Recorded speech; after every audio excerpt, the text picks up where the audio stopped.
we all know you can draw doubles, you can draw triples, you can draw all four in your opening hand, technically. And as far as probability goes, technically, when you do the laundry, your laundry has a chance to fold itself for you in that process. Is it possible? Yeah. Is it likely? No. And I don't think it's likely enough that anybody's seen that happen. But technically, it is possible. Okay. So if you were to multiply those out, the odds of you getting that hand, specifically that hand, and in that order, is that number, that gigantic number. Let's go ahead and simplify. Let's see what our percentage that you play the curve, not the card.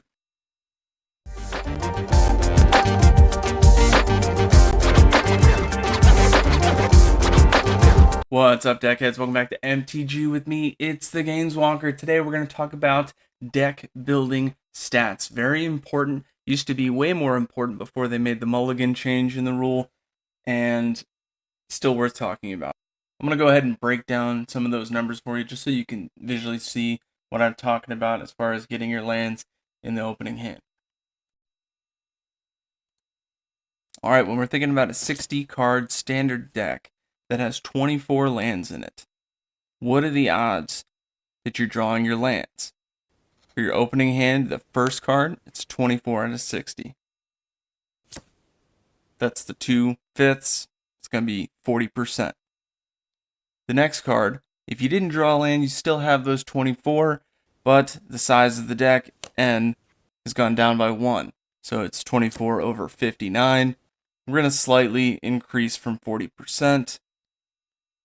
We're going to be about 1/7% more, right? So almost at 41%. We're going to continue this pattern. So we still have 24 lands, but we have got one less card in the library, showing you that starting with the 24 lands is pretty solid because you're going to be at 40%, and you're going to climb to about 44% by card 7. Now that assumes that you haven't pulled a land yet. At this point, card 5, if you haven't pulled a land on this one, you're probably going to mull that hand because you don't have many cards left unless you've got maybe a mono red, something like that, that's going to play a bunch of low cost CMC early game and just try to push across. But right here, you'll see the last card, 44.44 repeating. I've seen people run as low as 20 in a deck, which is not ideal. That's going to be the 1/3 there in a standard deck. Now, if you're not familiar with the game, you can have 60 cards minimum in your standard deck. You can have more than that, sure, if you want to do a Battle of the Wits thing or any kind of one of those strategies where you're increasing that number on purpose. Maybe there's mill in the metagame that you're trying to play around, so you throw in a couple extra cards just to get through that in competition and events, things like that. But this is too low. I think 20 is way too low. If you play MTGA, it automatically builds the lands for you when you're making a deck, which is very nice. Thank you, MTGA. Do appreciate it. I'm sure others do too. 24, I believe, is what it throws in there. 24, pretty solid. So we got it right here. This is 33.33. If I had 24, this is your 2/5, right? And so this is about 40% chance here. This is a pretty solid baseline to start. If you had 24 lands in a 60 card deck, that first card you pull has a 40% chance that it's going to be a land.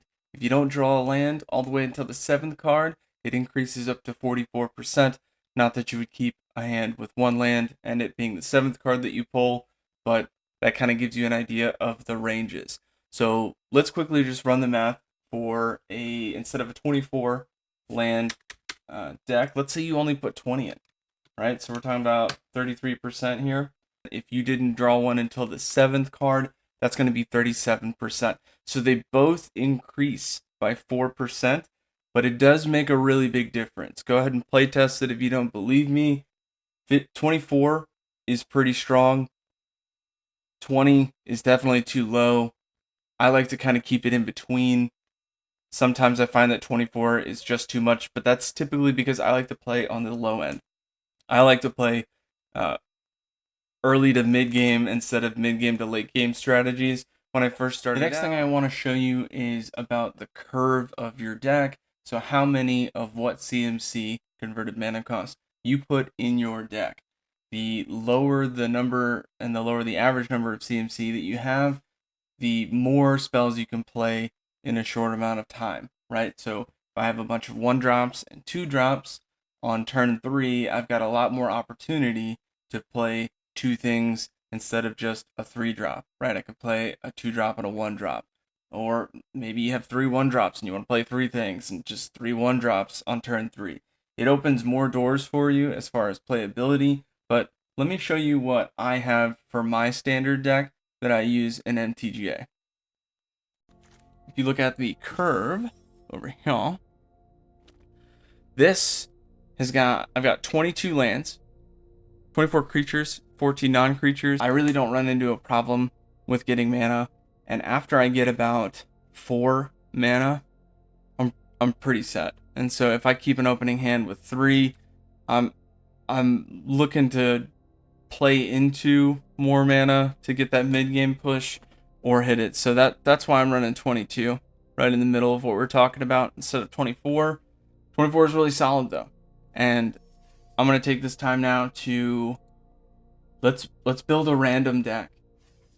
Let's just build one and see how many does it put in. So let's do creatures, we're going to do standard. We're going to do, let's run this. Alright, so we have some 1-drops. Again, no strategy really here, we're just going to fill in. Alright, without some, without. That's a 4-1, 4-2, 4-3. You can see it's already showing 24.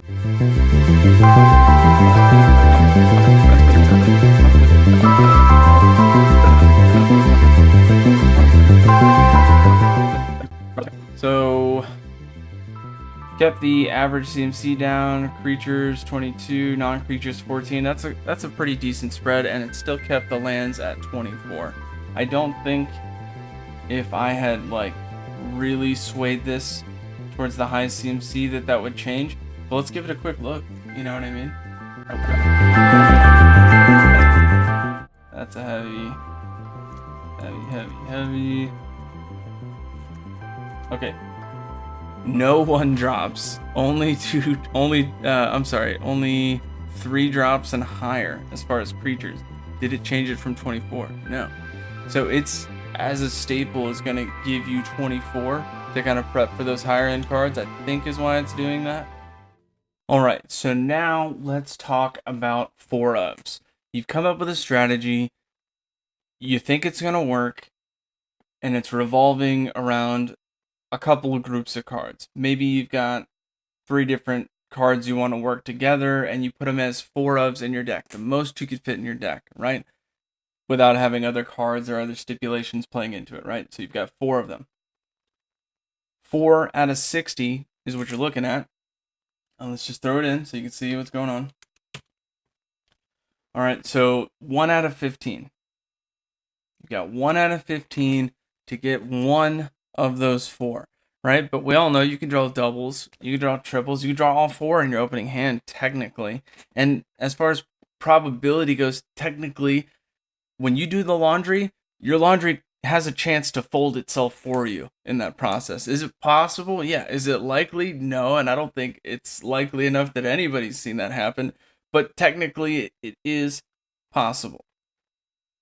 When you're thinking about, oh man, I really want this to work, and I really want to draw that card, you've got to look at these fractions, these odds of drawing, and you've got to multiply them accordingly, right? So if I flip a coin and I want to get heads twice in a row, well, there's 2 choices, right? When I flip the coin the first time, I'm going to have 1 out of 2, right? So 1 over 2. Keep that in your head. 1 over 2, right? I'm going to flip that coin again. What odds do you have to get heads? It's the same odds. You still have 2 choices. Again, it's 1 over 2. Now, if I get heads on the first one, I have successfully got it. Cool. If I get heads again, I need to multiply those, right? So what are the odds of getting heads back to back? Is going to be 1 over 2 times 1 over 2, or 1 over 4. That's what you need to think about while you're building your strategies. Let me show you.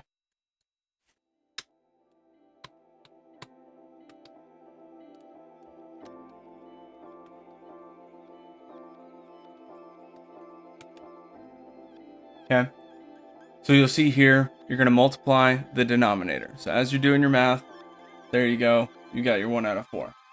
All right, so let's say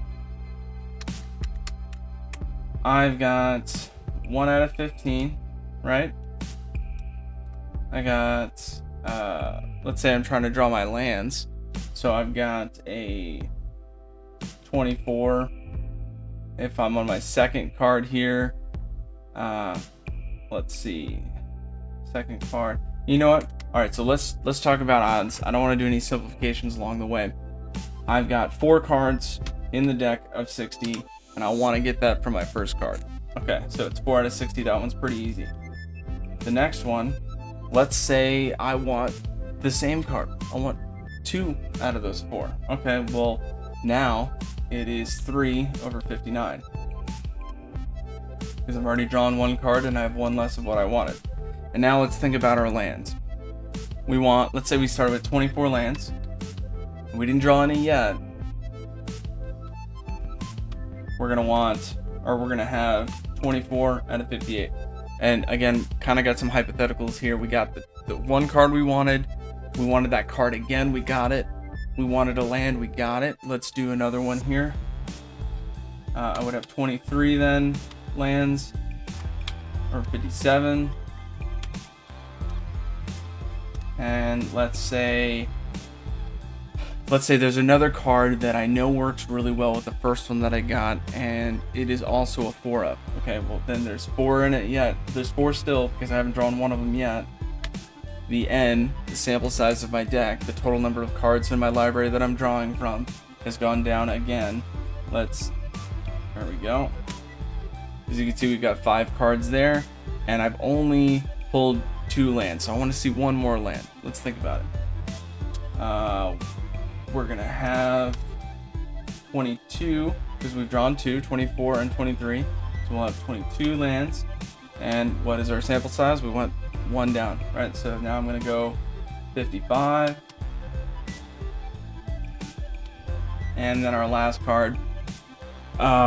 Let's say it's an instant that we know works well, and it is another 4-up, right? So 4 out of 60 if it was my first draw, but it is not my first draw anymore. It is still 4 because I haven't drawn any of them, and I'll put that over 54.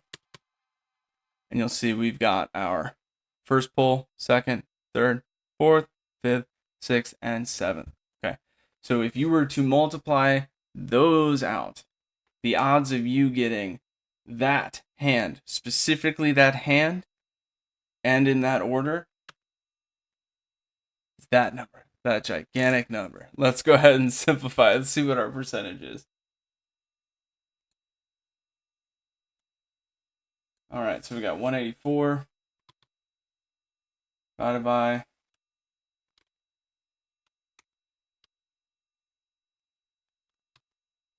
153,605,025 is our denominator.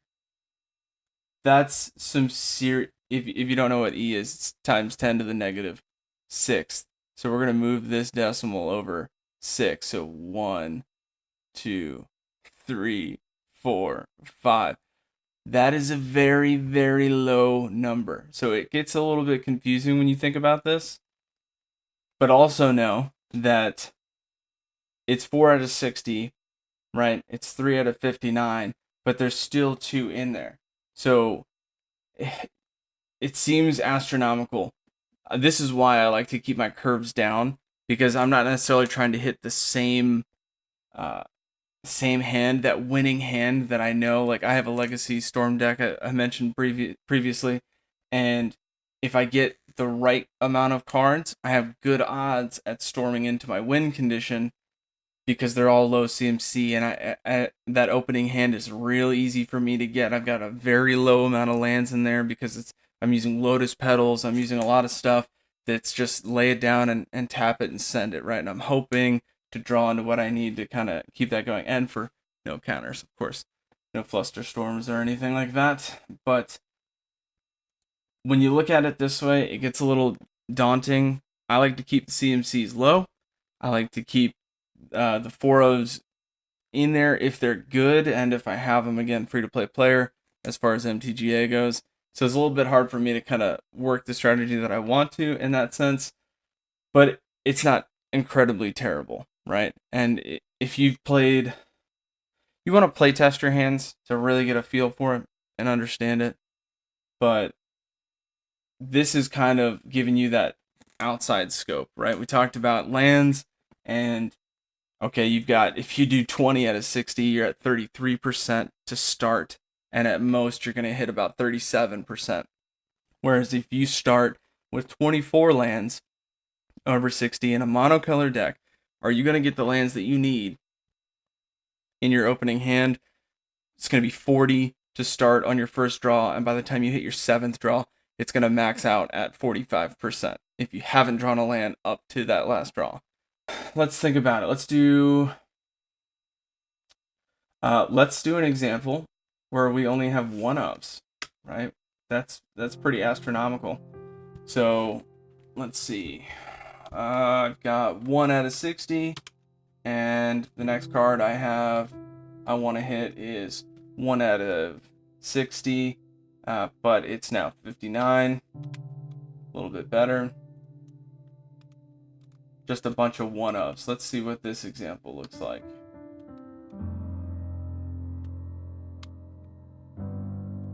Okay. And then we'll do the last as lands. So we got 4 cards, all 1-ups, and my last one is going to be lands. So 24, haven't drawn any of them yet. Out of 56, 24 out of 55, and we got 1 more.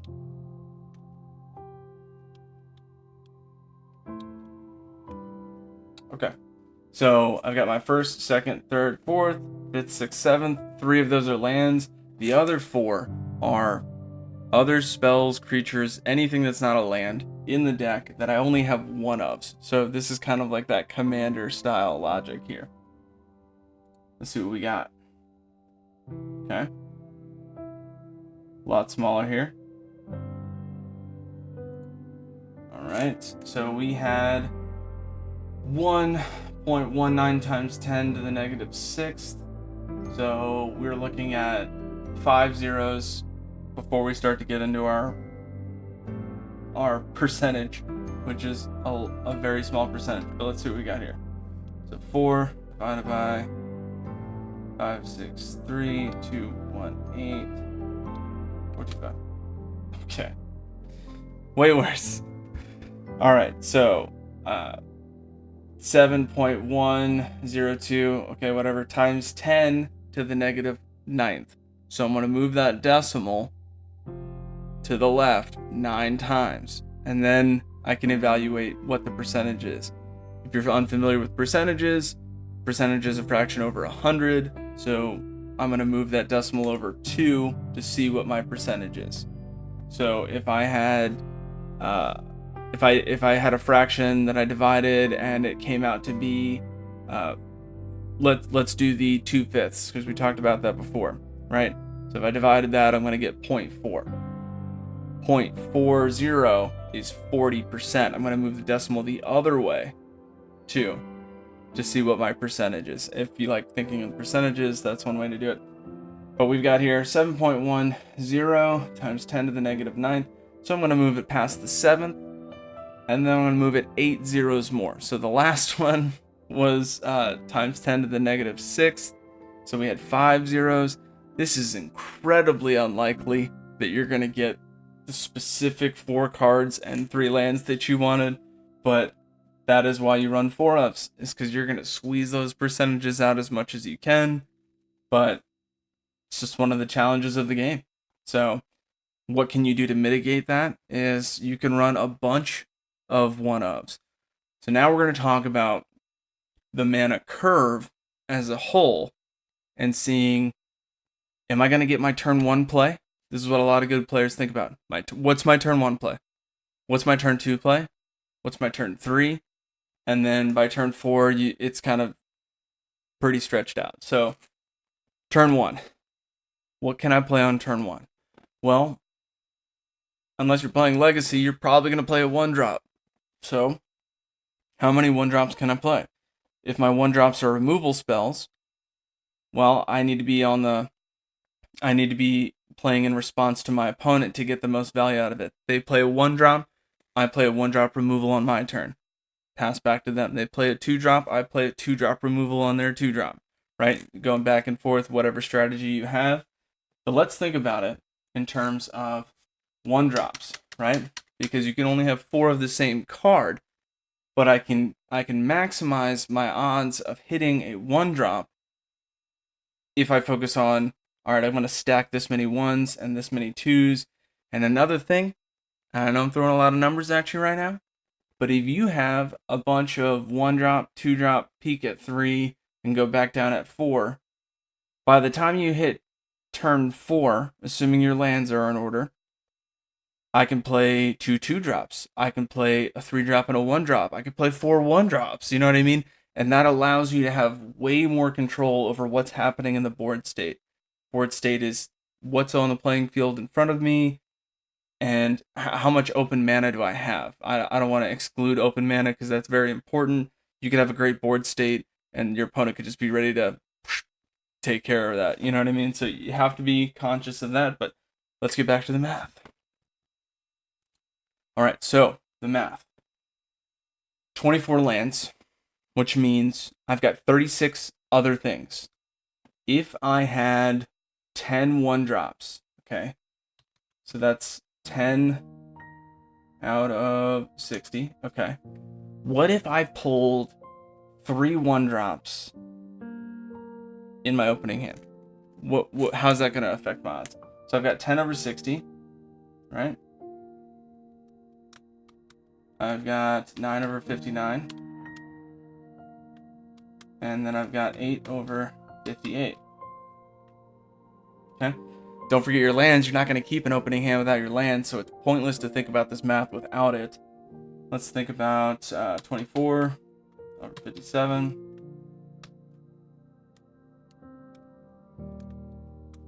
24. I'm sorry. 23 over 56. And 22 over 55. All right. And I don't know. Let's say I pulled a 2-drop as well. So this is, you'd probably see a pattern like this in a mono red. I'm going to play as many 1-drop creatures as I can and just send them across, right? And hope that they work together and have some sort of synergy or cohesive enough to some other strategy to get through, right? Plenty of decks that do that. So we've got our 10 1-drops. 3 of them we got in our opening hand. So the odds of us drawing more of them for the rest are a lot lower. But let's see what else we got. We've got... That being said, you probably have way more than 10 1-drops. So maybe this isn't a mono red exactly, but you're getting the idea. Alright, so then let's do a 2-drop. I don't know. Let's say you had 8 2-drops. If you had 10 1-drops. I don't know. Let's say you had... I don't know. Let's say you had 15 2-drops. So then you'd have 15. Haven't drawn any of them. Alright, so there's your 7. You see how that denominator changed a lot? This is what's gonna get you the hands you want. You may not get those exact cards that you want because that's pretty hard to do. But if you get a lot of cards that are the same to maximize how much of that strategy you have in your deck, that's where you start to get a lot more consistency. So let's do it. 46 divided by 2,689. All right, 6.7 times 10 to the negative 5. We're going back in the other direction and even more so. And so the next one we'll do a very extreme example, just kind of wrap this topic up. But we've got 6.7, call it 6.74 times 10 to the negative 5th. So I'm going to move that decimal in front of the 6 and then 4 more zeros in front of it. So we're still not even close to a percent here, but we're a lot closer than we were otherwise. So now we'll do an extreme example. I want to play as much as I can, as fast as I can, right? Maybe my curve ends at 3, and maybe I've got 20 1-drops, okay? Just crazy amount of 1-drops. We're going to go 20 divided by 60. We're going to go 19 divided by 59. We're going to go 18 divided by 58. We need some lands, right? Definitely need some lands. Maybe we're okay with 1 or 2 lands. So we'll do 24. And again, mono red probably wouldn't have 24. They'd probably squeeze this out to have a little bit less lands because they only need the 2, maybe 3 to really do what they're trying to do. But we'll leave it as 24 for now. Divided by 57. Let's do 23 divided by 56. That's 2 lands and 3 1-drops. Let's go some more 1-drops. So we had 17 left. And we've got 55 in the deck. And then our last card, I don't know, let's just get crazy with it. Let's keep going. Let's say we had so we had 20, 19, 18, 17. We had our 16th. Or sorry, we got our 1, 2, 3. But we got our 5th 1-drop in our opening hand, and 2 lands. So 5 1-drops, 2 lands. So far, the best we've got was times 10 to the negative 5th.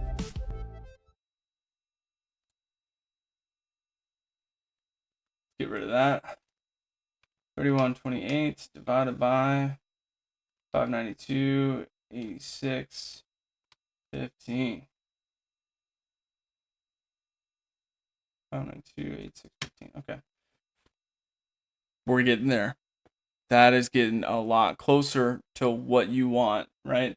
So now we've got 5.28 times 10 to the negative 4th. So we've got about 1,000% there, moving in the right direction because there is so much variability in what you could draw.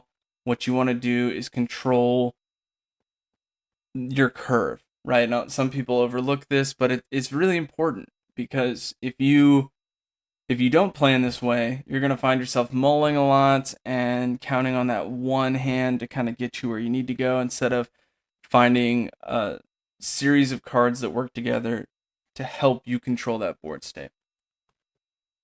All right, so we've talked about opening hand lands. We've talked about when you have 4 of in a deck, and we've talked about trying to keep your curve low because having 4 of in a deck is great, but the odds are still low that you draw those in your hands or even 1 of them. So you want to make sure that you play the curve, not the card.